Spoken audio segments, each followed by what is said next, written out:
Bismillahirrahmanirrahim. Assalamualaikum warahmatullahi wabarakatuh. Perkenalkan, nama saya Deris Kusnaedi dengan nomor NIM 6020221082. Di sini saya akan membuat video untuk memenuhi tugas mata kuliah Sistem Informasi Manajemen dengan dosen pengampu Bapak Hasbu Naim Sadad, Eskom Mkom. Di sini saya akan menjelaskan materi yang pertama, itu cara kerja telepon seluler. Pada dasarnya, cara kerja telepon seluler tidak menggunakan sistem wireline, namun menggunakan sistem wireless. Sistem wireless adalah jaringan nirkabel, di mana cara kerjanya tanpa menggunakan kabel untuk berkomunikasi dengan pengguna yang lainnya.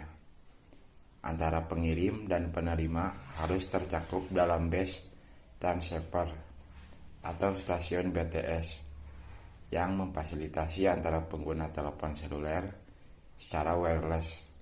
Berikut ada 5 cara kerja ponsel. Yang pertama, mikrofon menerima suara dari pengirim.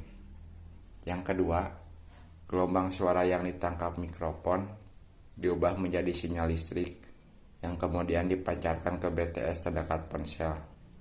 Yang ketiga, BTS menerima sinyal tersebut untuk diteruskan ke pusat telekomunikasi.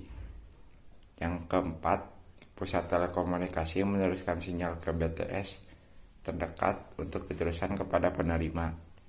Yang kelima, sinyal yang sampai pada penerima diubah menjadi gelombang suara oleh speaker.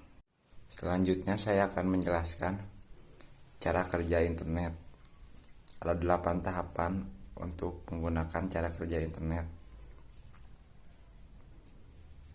Yang pertama itu membentuk jaringan sederhana terlebih dahulu. Bisa diibaratkan saat seorang hendak melakukan sebuah hubungan, maka perlu membentuk suatu jaringan.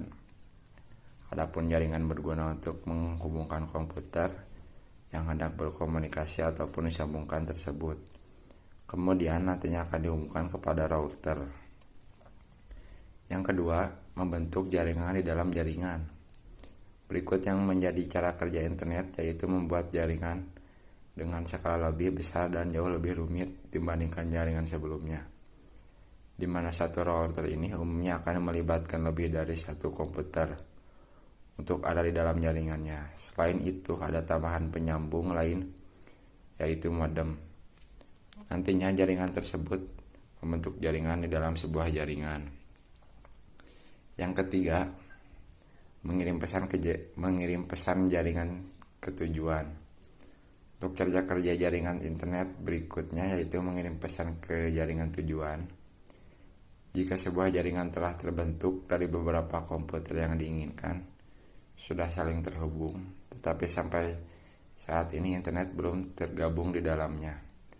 Agar internet bisa masuk di dalamnya, maka dapat dihubungkan ke internet server. Nantinya ISP akan berfungsi untuk menghubungkan sejumlah jaringan dengan jaringan yang akan dituju. Yang keempat, jaringan akan memanfaatkan komputer. Agar internet dapat digunakan, maka seorang bisa menghubungkan sebuah jaringan tersebut dengan perangkat digital yang diinginkan. Yang kelima, internet pun mulai terhubung. Sudah melalui cara kerja jaringan internet, maka komputer akan mulai mendapatkan jaringan yang diinginkan. Setelah itu, maka dapat dikatakan bahwa internet sudah saling terhubung. Yang keenam, memakai internet. Sesudah memahami cara kerja jaringan internet, umumnya beralih ke cara kerja website. Untuk web ini akan bisa ditemukan harus mempunyai kode unik yang disebut IP address. Semua komputer yang terhubung pastinya mempunyai IP address tersendiri. Seluruh perangkat komputer yang saling terhubung dengan IP address berguna untuk mengidentifikasi jaringan tersebut. Sebagai informasi, IP address adalah kombinasi angka unik. Adapun IP address tersebut membentuk beberapa angka yang mana setiap 4 angkanya dipisahkan oleh titik. Yang ketujuh, internet akan membaca kode pencarian. Untuk cara kerja jaringan berikutnya adalah saat perangkat membaca kode pencarian, tak bisa dipungkiri bahwa IP address sangatlah rumit. Karena itulah, website akan cenderung menemukan IP address tersebut. Dalam cara kerja website server, IP address akan diganti menjadi domain. Hal ini berguna agar pengguna internet bisa lebih mudah mencari alamat, informasi yang dibutuhkan maupun diperlukan. Yang terakhir, pengguna akan mendapatkan informasi yang dicari. Adapun cara kerja internet yang terakhir yaitu pengguna akan mendapatkan informasi sesuai pencariannya. Ketika seseorang mengaktifkan domain yang dituju, maka browser atau internet akan berusaha untuk mencari domain terkait. Browser nantinya mencari alamat server yang sebenarnya di mana lokasi terkait sebenarnya berada di DNS server. Setelah itu, pesan HTTP request akan dikirim oleh browser yang diperuntukkan ke server untuk meminta salinan dari website dan dikirimkan ke klien.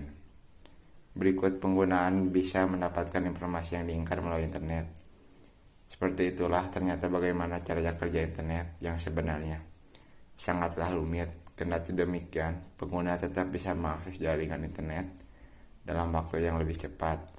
Namun, kecepatan pengaksesan internet sesuai jaringan yang dipilih oleh para pengguna dan kuota internet pilihannya. Selanjutnya, saya akan menyampaikan materi cara kerja kabel fiber optik. Yang pertama, saya di sini akan menjelaskan apa itu kabel fiber optik.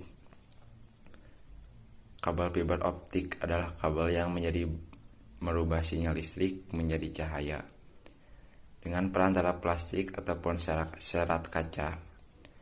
Garis tengah serat optik ini sendirinya hanya sepanjang 120 meter saja. Dengan proses pembiasaan cahaya, serat kabel optik ini dapat mengalirkan sinyal cahaya kecepatan tinggi ke tiap-tiap titik. Dalam proses transmisi tersebut, cahaya yang dipakai adalah laser atau LED. Teknologi fiber optik dikadang-kadang sebagai solusi sistem komunikasi yang lebih menyeluruh. Pasalnya, kabel serat optik mempunyai bandwidth yang lebih lebar sehingga mampu memindahkan lebih banyak data dalam waktu yang lebih singkat daripada kabel konvensional. Selanjutnya, fungsi fiber kabel optik. Secara awam, penggunaan serat optik tidak berbeda dengan kabel tembaga, yaitu menghubungkan antara perangkat komputer ataupun user ke dalam jaringan fiber optik tertentu.